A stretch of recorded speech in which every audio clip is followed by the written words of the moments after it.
1 week after I buried my husband, my boss said I had no value left. The next morning, he fired me. I was 3 days away from hitting 30 years, the mark for full pension. That night, I saw my daughter-in-law stepping out of his apartment. I wasn't angry. I was hollow. It wasn't just betrayal. It was something colder. They thought they'd ended me for good. But they forgot. I still remembered how to begin again. I always thought if I kept my head down, worked hard, and stayed out of trouble, the world would at least leave me alone. For 29 years and 362 days, I walked through the same back entrance of the Grant Field food plant in Des Moines, Iowa. Same steel door, same time clock, same heavy blue coat hung in the same locker. I was the woman who triple-checked expiration dates and smiled when no one else did. My husband passed 1 week ago. Quiet. Slow. Cancer doesn't ask if you're ready. I buried him with my hands shaking and my chest caving in, then returned to work 3 days later. I didn't have the luxury of time. Just 3 more days and I'd reach my 30th year. Then I'd finally be eligible for the full pension. That number meant everything. It meant I could stop worrying. It meant I'd earned my rest. That morning, my badge didn't beep when I scanned in. I tried twice, maybe 3 times, before Trent's voice crackled through the intercom. He said he needed to see me. I thought it might be a tech glitch, or maybe something about my schedule.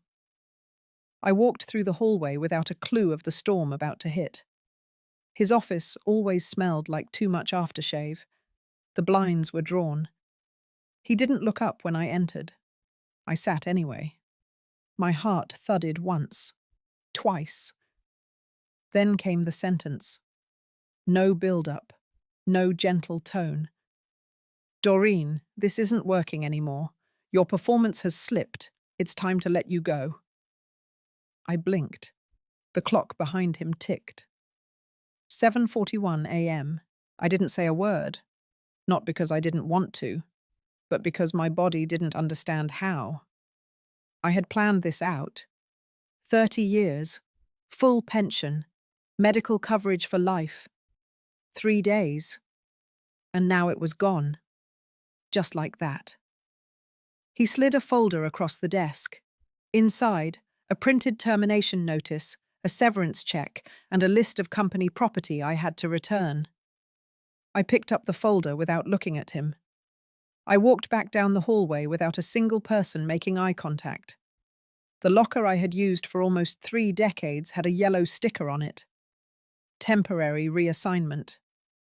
I guess they didn't waste time. I packed my things slowly. I didn't cry. I just folded everything in the same order I had always done. Then I stepped out into the December wind, clutching my coat and my silence. That night, I sat at the edge of my bed, staring at the photo of me and Kenneth on our wedding day. I whispered I was sorry. I felt like I had let both of us down. Then came the moment I didn't expect. At exactly 8:32 p.m., I opened the curtains in the front room and saw headlights across the street. A woman stepped out, slim, tall, wearing a grey coat I had seen before. I leaned forward, my knees locked. It was Heather, my daughter-in-law. She walked toward the apartment building across from mine. The lights on the second floor flicked on. Trent's apartment. I didn't move. I didn't blink. Just watched as she rang the buzzer and walked inside like she'd done it 100 times. That night, I didn't sleep. And not because I'd lost my job. If any of you listening have ever felt like your life just cracked in two, you'll understand this part. Not the moment it breaks, but the silence after, when you sit there wondering if it was always coming. If maybe the people closest to you had been waiting for the right moment to make sure you'd never stand again. I didn't have answers that night, but I did have one thought. If they thought I'd disappear quietly, they didn't know me at all. I would still finish something. And this time it wouldn't be for a paycheck. It would be for me. I didn't open the severance folder until the following afternoon. It sat on my kitchen table like a sealed insult, daring me to read it. When I finally did, I found no surprises. A check for 1 week's pay, no extension, no benefits, no mention of the pension. Just a line that said, effective immediately, my employment had been terminated for performance issues. Performance issues. In 29 years and 362 days, I had never once been written up, never missed a shift without notice, never took longer than 22 minutes for lunch. I once came in with my arm in a sling. That wasn't enough to stop me. But apparently grief was. I called the company's HR line, not to beg, just to verify. I was told flatly that pension only vested at the 30-year mark. Missing it by even a day meant the full package didn't apply. The voice on the other end sounded tired, like she had repeated this line many times. I thanked her and hung up. My fingers stayed curled around the phone long after the dial tone faded. Outside, snow had started to fall. It didn't stick, just floated like dust across the ground. I stood at the window and watched the street. Heather's car wasn't parked across from Trent's building anymore. But I wasn't looking for her this time. I was trying to feel something. Anger, panic, anything sharp enough to slice through the numbness. But nothing came. Instead, I started cleaning. The house had been still for weeks. Since Kenneth passed, I had only touched what was necessary. I moved from room to room with a kind of mechanical focus. Stripped sheets, bleached the kitchen sink, tossed out old coupons we never used. When I opened the hallway closet, a stack of insurance mail slid down. I caught one envelope before it hit the floor. It was addressed to Kenneth, from the company's benefits office. My hands trembled as I opened it. Inside was a summary of our joint coverage status. Life insurance, pension survivor details. I flipped through the packet, reading over every detail. Then I stopped. There, in sharp print, was a name I didn't expect. Beneficiary, Heather Lynn Halverson. I stared at it for a long time. That couldn't be right. Kenneth and I had signed our plans together 3 years ago. We agreed everything would go to me. That had never been a question. We never even discussed anyone else. I walked to the study and opened the bottom drawer of the filing cabinet. Kenneth kept all his important documents there. The folders hadn't been touched. I pulled out the one marked Benefits and flipped through the forms.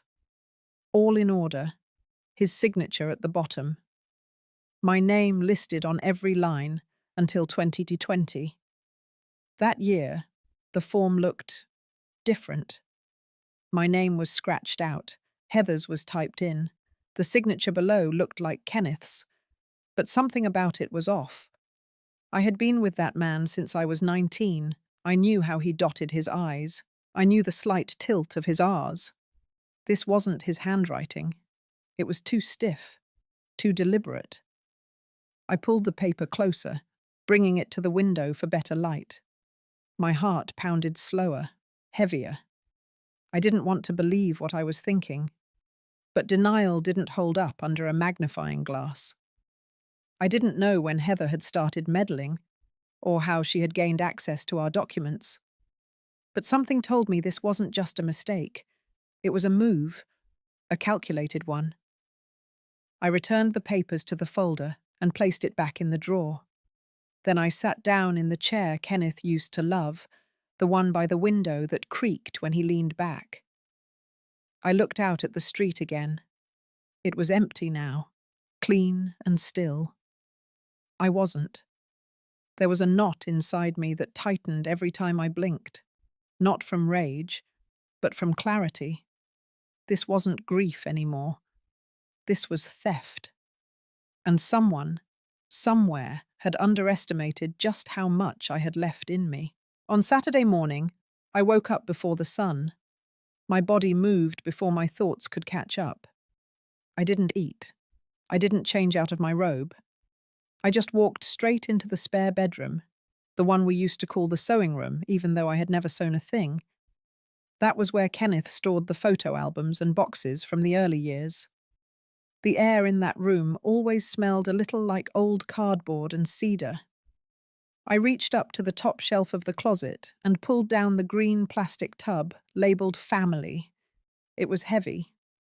Inside were 3 photo albums, a stack of school drawings from our boys, and a pile of loose envelopes Kenneth never got around to filing.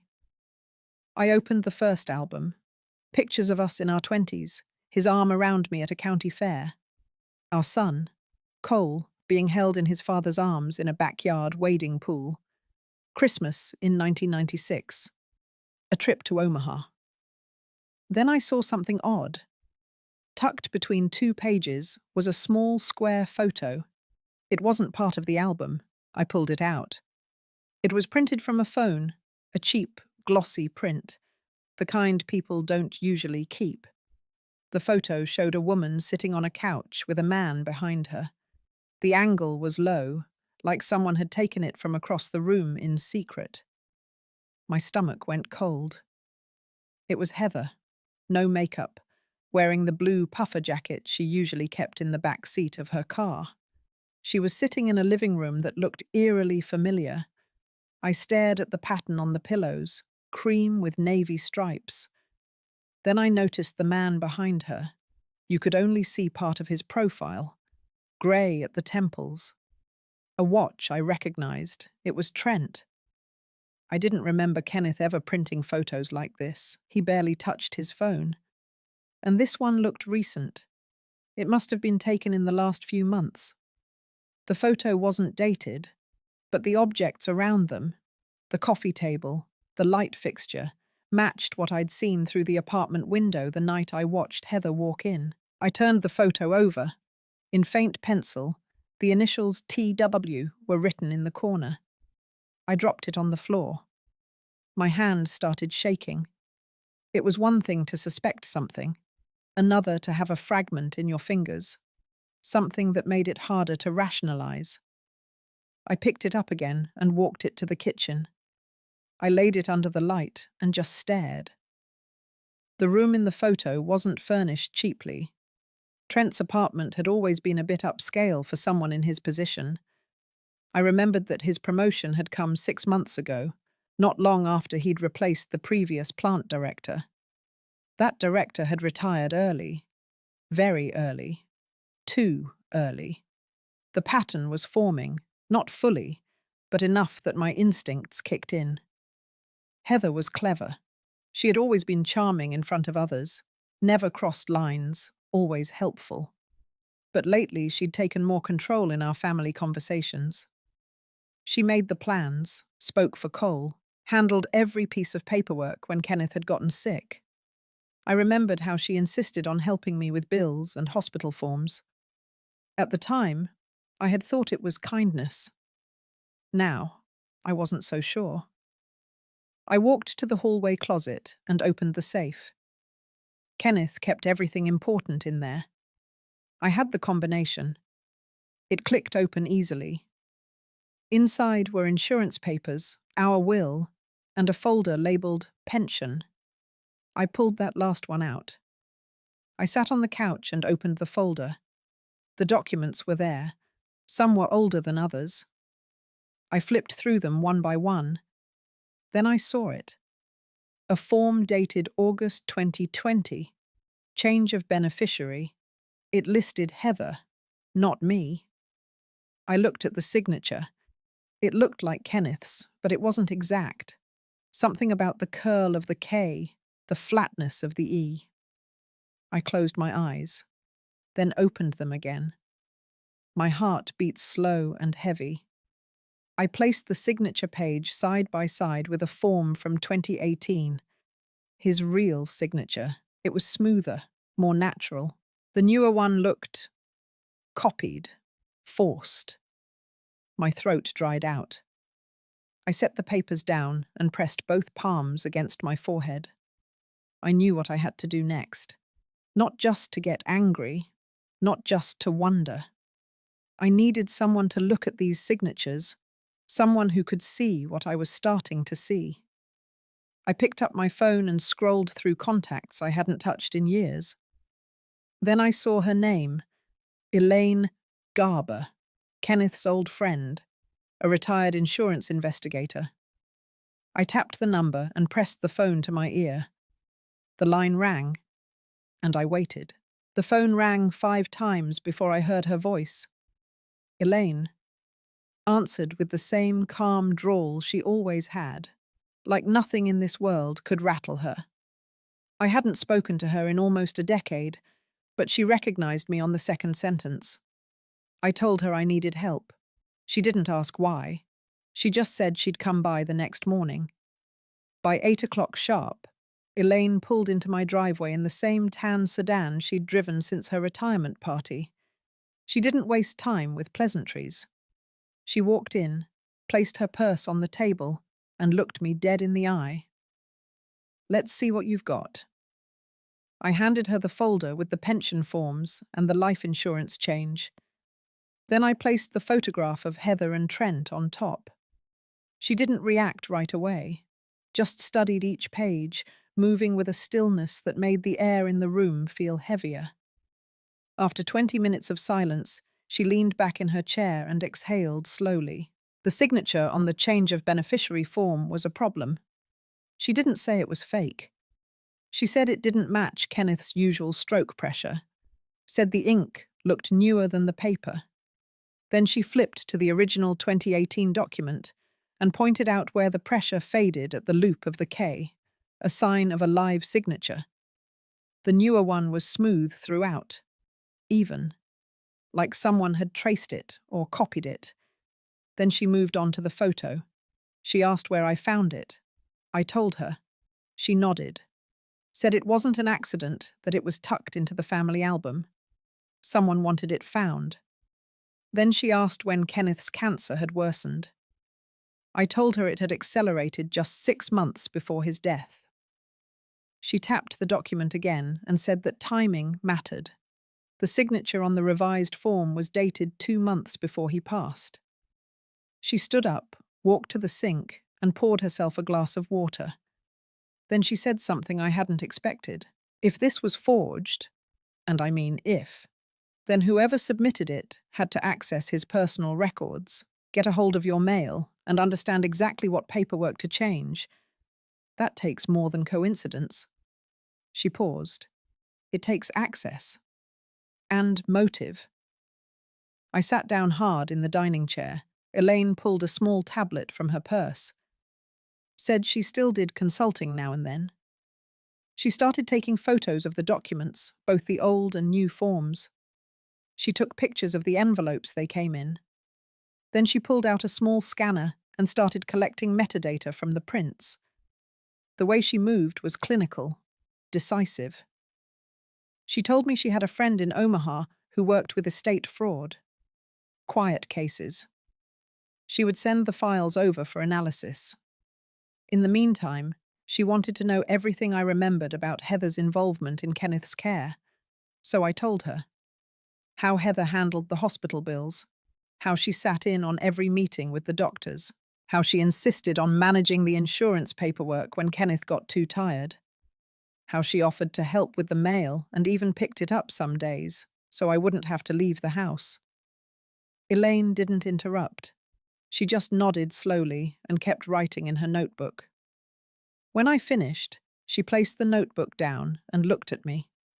She said if Kenneth didn't physically sign that paper, and if Heather submitted it on his behalf, and if Trent had anything to gain from it, it was enough to start a case.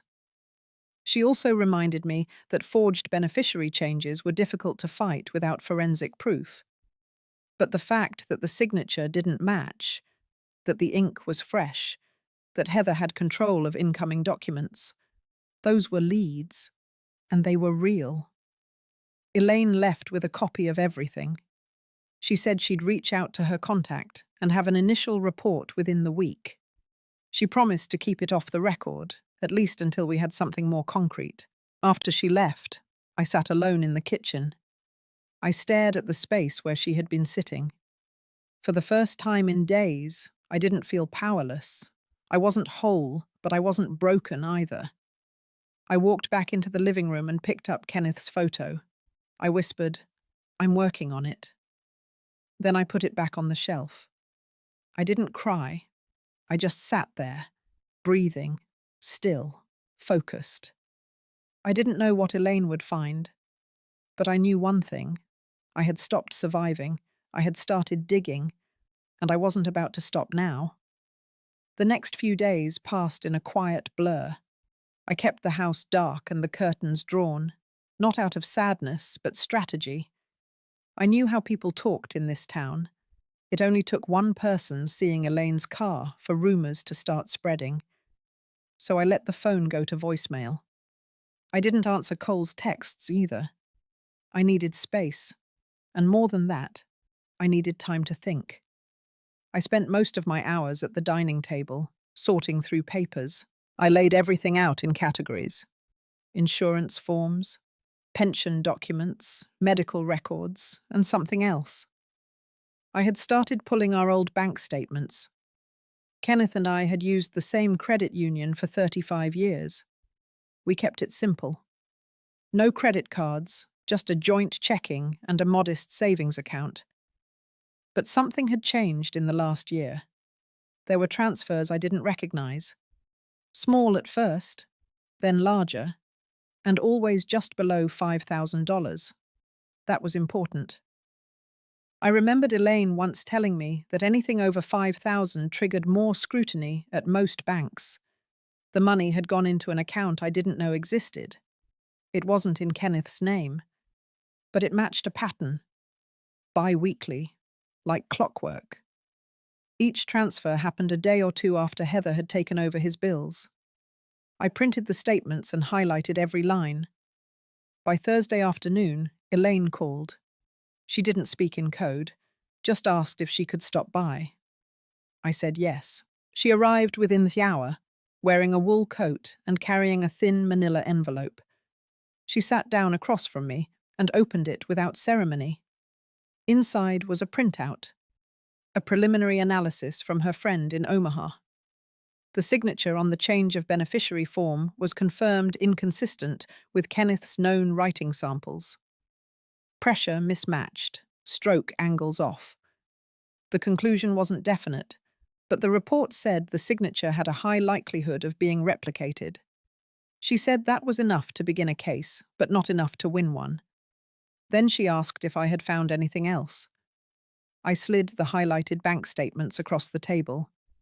She read through them quickly, then again, more slowly. Her expression didn't change, but her eyes moved with more purpose. She asked if I had contacted the bank. I shook my head. She said not to, not yet. But she took a photo of every page. Then she sat back and crossed her arms. There's a pattern here, and people make mistakes when they repeat themselves. She tapped one statement in particular. A transfer on the 14th of October. The same day, Trent had hosted a fundraiser for the local Chamber of Commerce. I remembered because Kenneth had been too ill to attend. But Heather went. She insisted one of us should be there to maintain appearances. I had assumed she meant on behalf of the family. Now I wasn't so sure. Elaine said the timing was too perfect. Trent's promotion had come just a week after that fundraiser. He'd gone from operations manager to plant director overnight. No warning, no internal review. Then Elaine said something else. She had checked the county registrar's office that morning.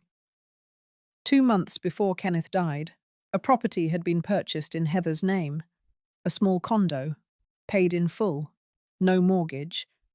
The payment matched the total of those bank transfers. I leaned back in my chair. My hands were still, but my chest tightened. Elaine said we needed one more piece, something tangible, something to tie Heather and Trent directly. Not just financially. Personally. So we made a plan. She would continue tracking the transfers and see if she could get access to the account holder details through her contact. In the meantime, she suggested I look for any digital trails, emails, texts, photos, anything Kenneth might have left behind. I didn't like the idea at first.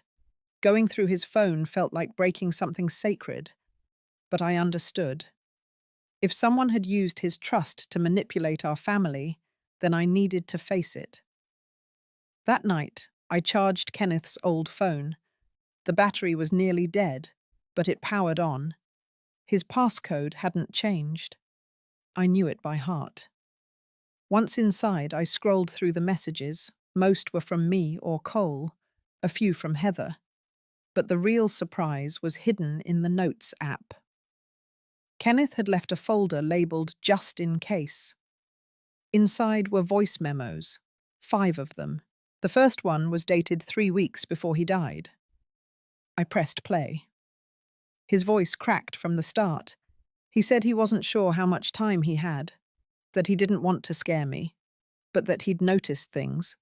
Papers going missing, mail arriving late, Heather asking questions about his policies. One night, he woke up and found her in his office, rifling through the filing cabinet.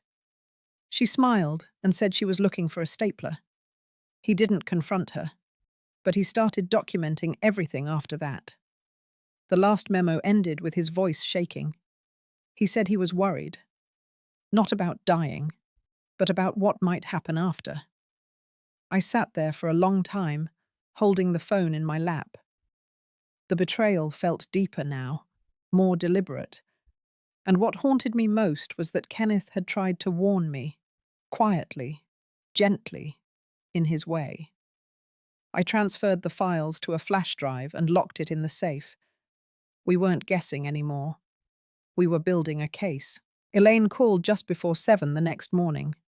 Her voice was flat, direct. She told me to dress warm and be ready in 20 minutes. She wouldn't say where we were going, just that it couldn't wait. I grabbed my coat and the flash drive with Kenneth's voice memos, tucked it into my purse, and met her outside. The frost on the windshield was still thick, and the engine hummed low as we pulled out of my driveway. We drove in silence for the first 5 miles. Then Elaine spoke. Her contact at the credit union had gotten access to the recipient's identity. The bank account receiving those strange transfers, every one of them was tied to a business account under the name Halverson Wellness Group. Registered just 6 months ago. Listed address, a strip mall on the edge of town. The contact name, Heather Halverson. I closed my eyes and leaned back. Elaine pulled into a parking lot outside a quiet office park and turned off the engine. The building was low brick, 2 stories, mostly empty. She handed me a small printout, Heather's LLC filing. It was official.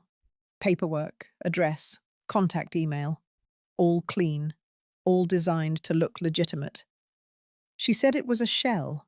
No operating license, no clients, no website.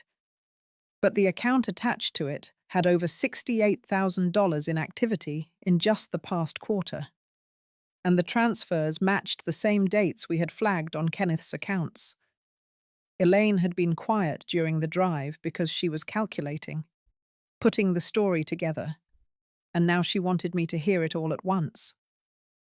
Heather used her access to Kenneth's accounts to slowly funnel money into a fake business, then used that business to buy the condo under her name. The promotion for Trent lined up with a large payment made just after a fundraiser. Elaine suspected a bribe, disguised as a consulting payment. It wasn't just betrayal. It was laundering. I sat there, the cold from outside creeping in through the floorboards. Elaine asked if I still had Kenneth's phone. I nodded. She said we needed to go through every message, every call log, every email. Anything that might show direct contact between Heather and Trent during the period when Kenneth was dying. Back at the house, we worked in tandem. She scrolled through his inbox while I focused on text messages. There weren't many from Trent. But there were plenty from Heather. Some routine, some more personal than they should have been. Then Elaine found it. A forwarded email, buried in a spam folder, dated 10 months ago, from Trent's work email to Heather's personal one. Attached was a scanned document titled Plan Revision. It included a breakdown of Kenneth's insurance, recommendations for filing amendments, and a message that said, "Let me know once it's processed. We're almost there." That was enough. Elaine copied the message, saved it to the same flash drive as the voice memos, and backed it all up twice. We sat at the kitchen table again, the same place where just days ago I had been sorting papers in the dark. But everything felt different now. We weren't collecting pieces anymore. We were preparing to move. Elaine told me we had to act soon. The more time passed, the harder it would be to prove intent.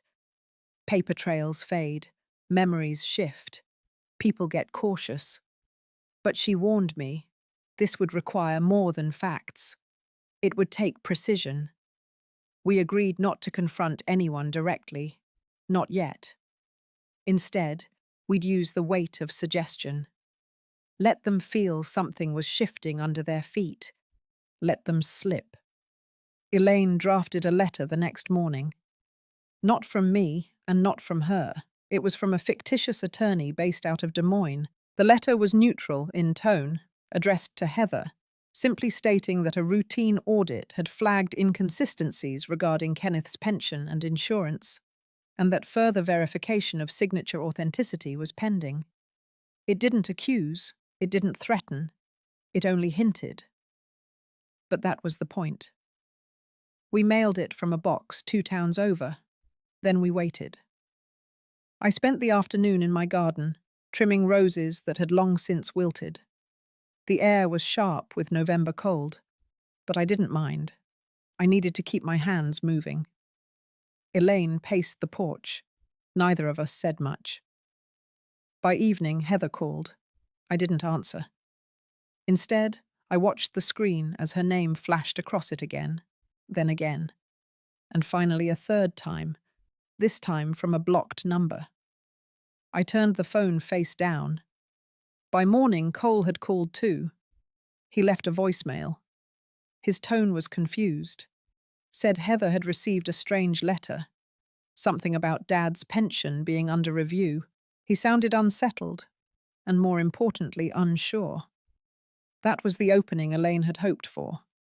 She told me to call him back, but not to explain too much, just enough to stir the pot. I waited until dusk, then dialed. I told Cole I had recently come across some old files Kenneth had tucked away, and that something about them didn't sit right.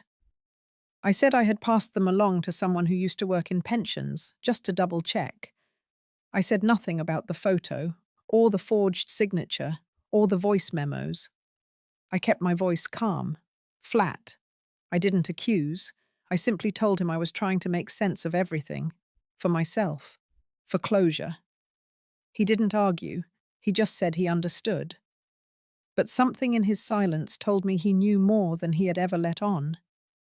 That night, I lay in bed and listened to the wind slide against the windows. I thought about Kenneth. About the way he had always been 3 steps ahead, but never made a show of it. Quiet strength. The kind that doesn't always get recognized until it's gone. The next day, Elaine returned with updates. Her contact had confirmed that Halverson Wellness Group had received a large transfer labeled as Incentive Partnership from the company Trent worked for. The amount was $25,000, and it was dated 1 week before Kenneth's pension change form was processed. That was the link we needed. Heather had not only manipulated Kenneth's records, she had done so with financial gain in mind, and Trent had approved it. Whether out of greed or pressure, it didn't matter. Elaine leaned across the table. "Now it's about leverage," she said. "Not court, not press, just truth. Quiet, surgical truth." We made a list of who to contact. Not family, not lawyers. Just two names. One was a former HR administrator from the company who had retired the same year Kenneth was diagnosed. The other was a journalist Elaine had trusted years ago when she exposed a similar fraud case during her early career. We didn't need headlines. We needed whispers in the right corners. Elaine sent copies of the letter, the metadata from the forged documents, and a redacted version of the voice memos to both parties. She included a short note stating that the documents were being evaluated in connection with suspected pension manipulation and internal compliance violations. The next 48 hours were quiet. Too quiet. Then something shifted. Cole stopped by. He didn't come in. He just stood at the bottom of the porch steps and said he needed to ask me something. His eyes looked tired. Guarded. He said Heather had been acting erratic, that she'd left town that morning to stay with her sister in Indiana. No explanation, no warning, just packed a bag and left. He said she'd also deleted her social media accounts and changed the password to their shared bank login. Then he looked at me. He didn't ask anything outright, but the question hung between us like smoke. I said I didn't know the full picture yet, that I was still sorting through things, that I had questions too. He nodded, then left. After he drove off, I stood on the porch alone. I didn't feel triumphant. I felt steady. This wasn't revenge. It was a reckoning. And it had just begun. The following morning, I made coffee like I always did. Same kettle, same rhythm. But everything around me felt sharper, as if the air had changed its weight. Elaine arrived earlier than expected. She looked calm but moved quickly. She had heard from her friend at the paper. The journalist had reached out quietly to a retired compliance officer who once worked for the company where Trent had recently been promoted. There had been quiet rumors about unusual promotions, about signatures no one could trace, about things that never quite lined up. Elaine handed me a folder. Inside was a draft. Not a published article, not even a full story, just a timeline. Clean, factual, bullet points, Kenneth's illness, Heather's increasing control over his paperwork, Trent's sudden promotion, the condo bought in cash, the changes to the pension. The draft wasn't meant for public eyes yet. It was a warning. Elaine said we needed to be ready, because once the silence broke, there would be questions, from people I knew, from people I had trusted, maybe even from Cole. I spent the afternoon sorting everything again, not just the paperwork, my memories. The day Kenneth came home with the first diagnosis, the way he had said, "It's not a fight, Doreen, it's a path." I remember how he sat by the window every morning, watching the birds, quiet, accepting, not because he had given up, but because he didn't want the end to turn him bitter. He had trusted everyone around him, and that included her. By evening, I called Cole. He sounded tired, more than before. I asked him if he was alone. He said yes. I told him I needed him to stop by. I didn't say why.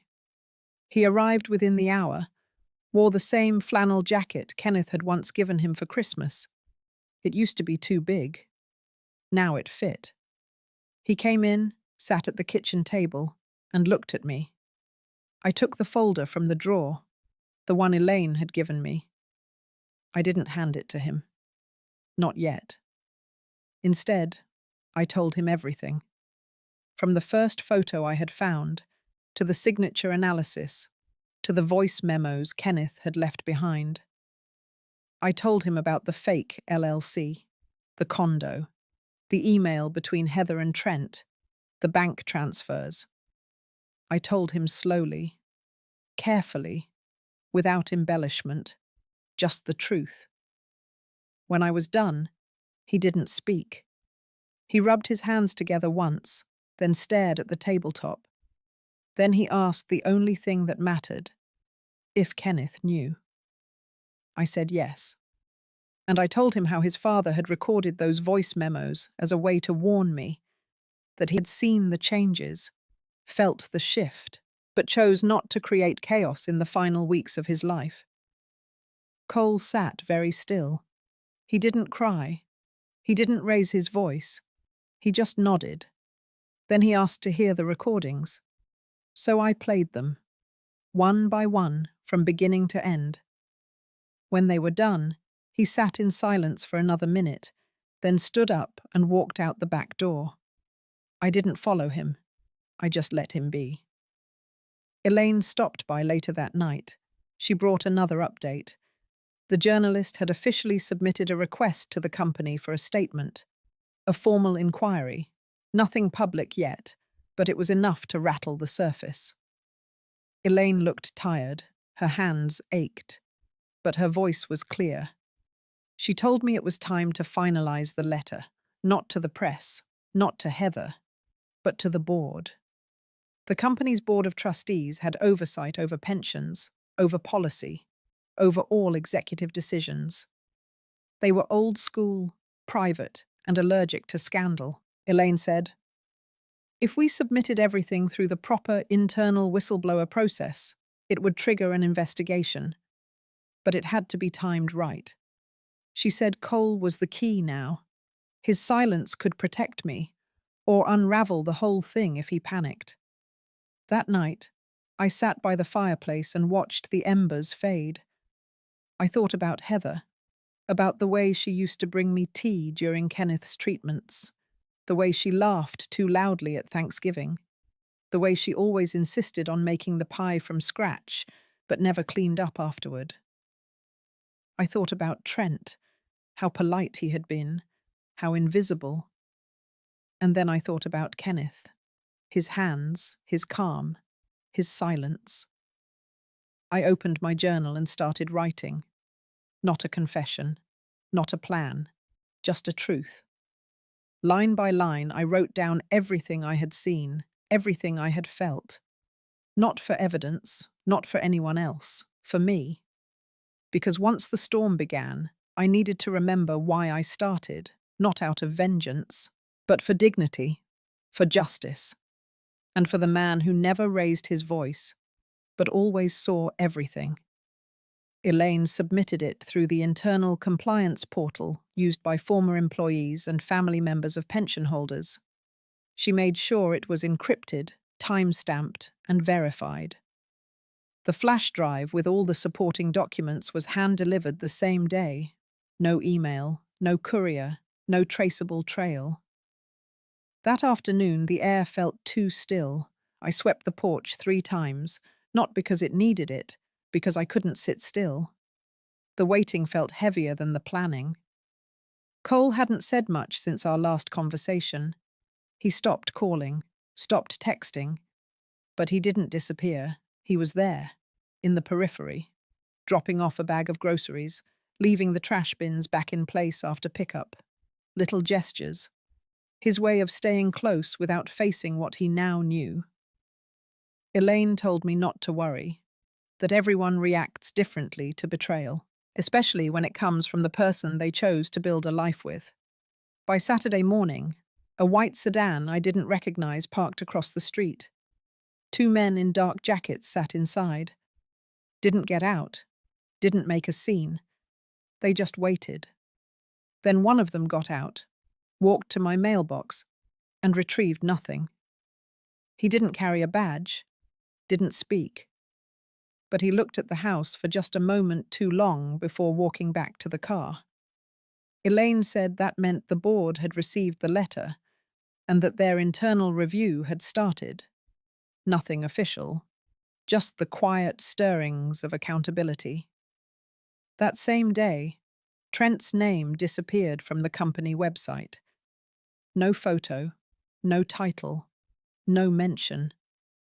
By Monday, the phone rang again. This time it was Heather. I let it go to voicemail. Her message was short, shaky. She said she hoped I was well, that she'd like to meet for coffee. No apology, no mention of Kenneth, just a careful voice trying to find a thread to pull. I deleted it. Elaine came by in this evening with coffee and pie. She looked tired but pleased. She said a source inside the compliance office had confirmed that an investigation was officially underway, that several internal emails were being reviewed, that pension policy changes in the past year had triggered anomalies. We sat on the porch with our coats zipped up, watching the wind pull dry leaves from the trees. She said I had done everything right, that I had honored Kenneth, not by shouting, but by standing still. By the end of the week, Cole finally knocked. He looked worn, older, but quieter in a different way. He didn't ask to come in. He just said one thing.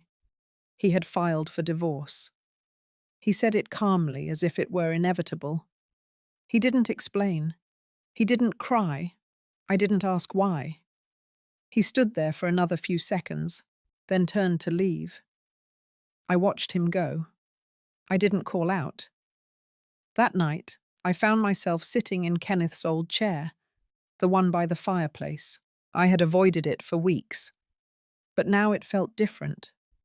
Not like stepping into grief, but like closing a circle.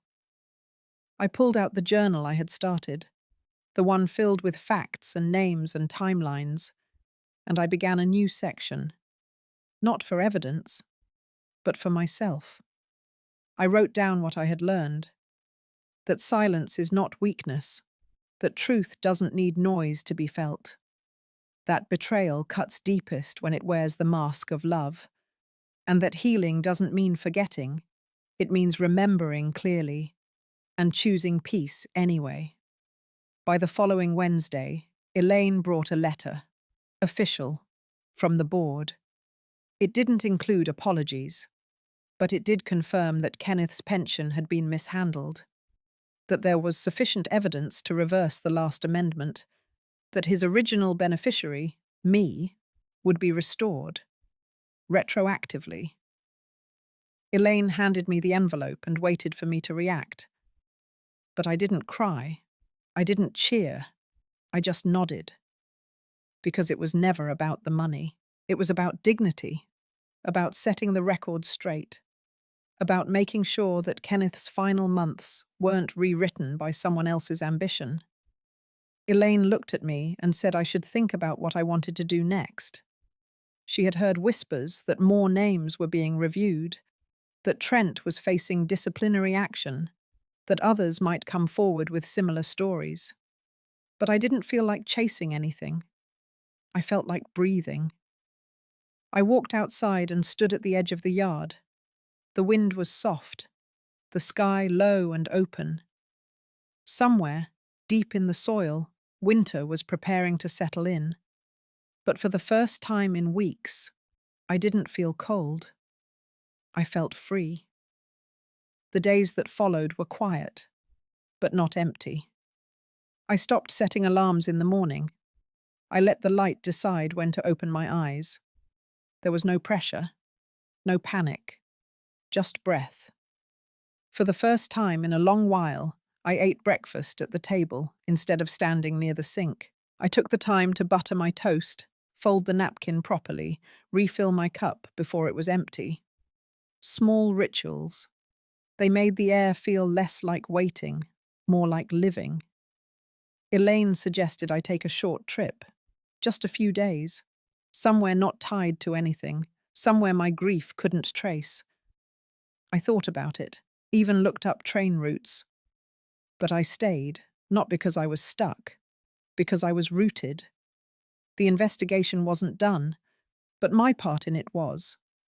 Kenneth's pension had been restored, and with it, the part of him I had feared, lost in paperwork and silence. Cole came by once a week now. We didn't talk about Heather. We didn't talk about divorce papers or settlement meetings. We just talked about the weather, the yard, the plans for spring. I could see the weight in his shoulders hadn't lifted, but it had settled into something he could carry. He helped me fix the back gate. The hinge had rusted over from years of ignoring it. It groaned every time the wind pushed it open. Cole brought tools. I brought lemonade. It took an hour. Neither of us spoke much, but that wasn't the point.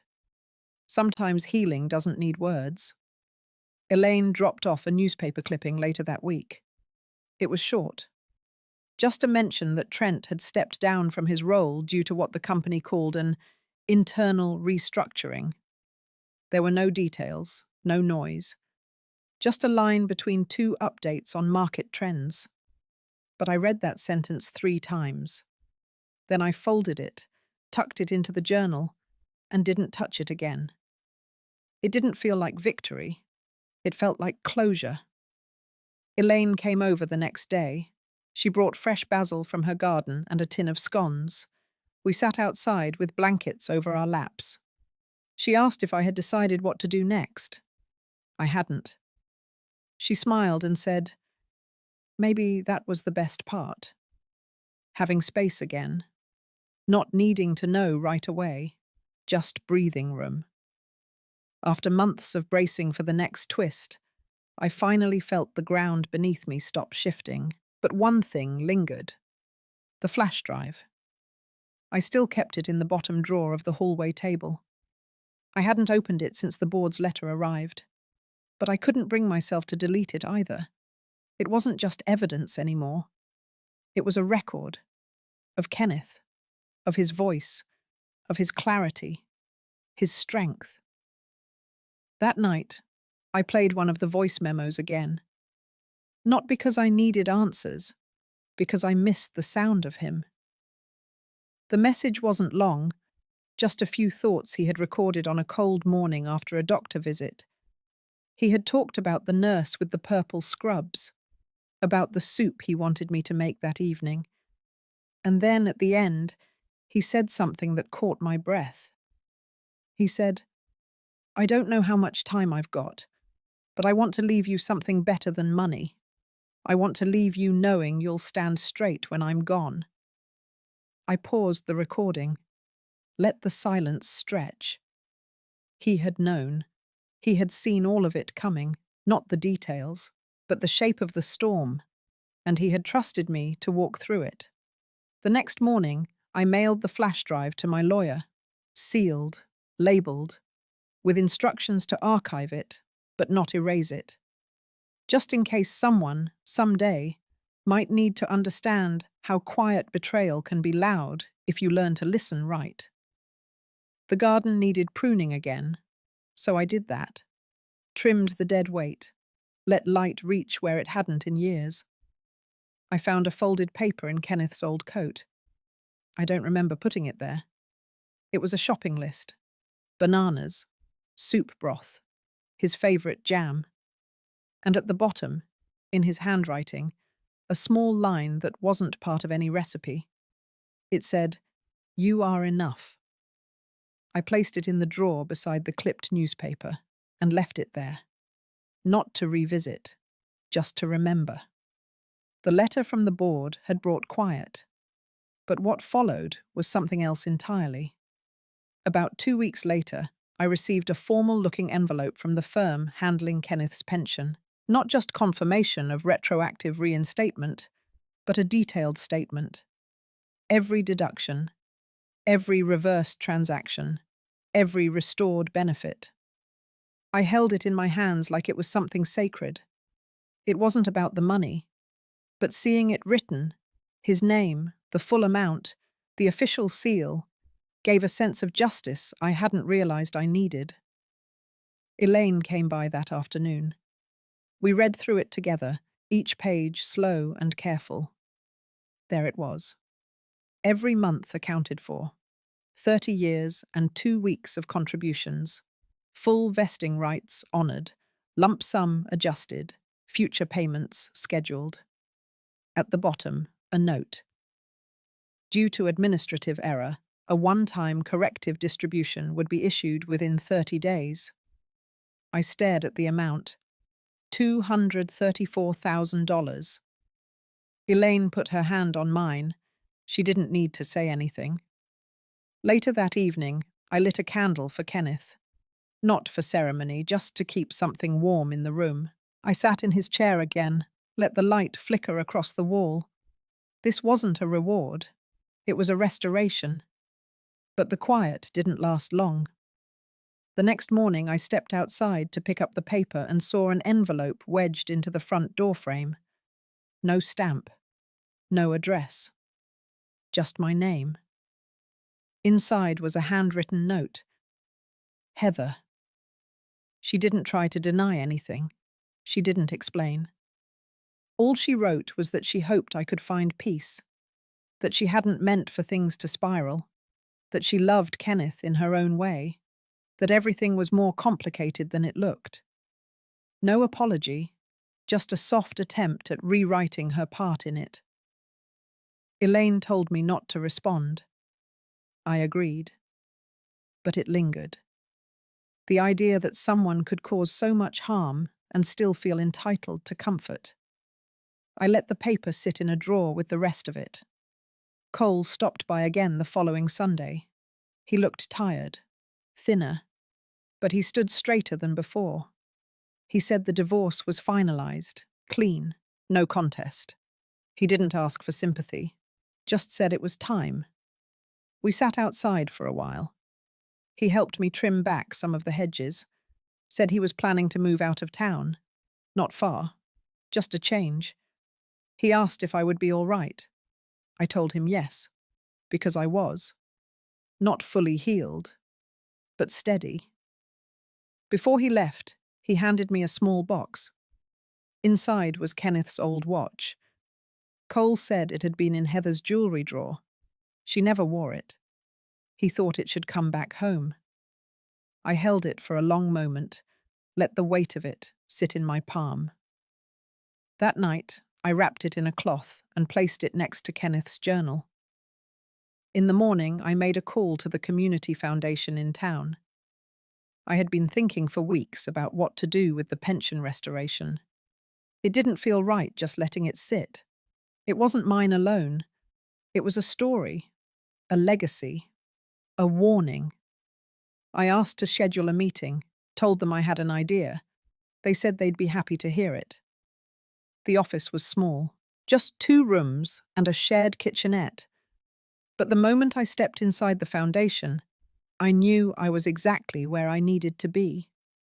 They greeted me warmly, but not with pity. They didn't ask what had happened. They listened. I explained what I wanted. Not a donation, not a plaque, a program.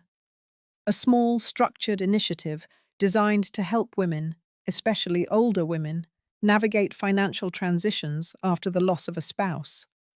To understand pensions, estate rights, insurance traps, and how to protect themselves when everything feels like it's unraveling. The director paused for a long moment. Then she said yes. We called it the Doreen Project. It wasn't flashy. No banners, no gala, just a dedicated resource tucked into the heart of the city. A room with someone who could listen, advise, and hand over a checklist that could save years of confusion. I didn't want it to be about me. I wanted it to be about women like me, the ones who stood quietly in the corner of the room for too long, who didn't realize that love could blind them to quiet theft, who needed someone to tell them it wasn't too late to stand up. The first time I sat in that room with a widow named Marla, she cried before she said a word. Not because of grief, but because I told her she wasn't alone. That moment was more valuable than any refund or statement I had received. I still walk past Kenneth's chair every day. Sometimes I sit.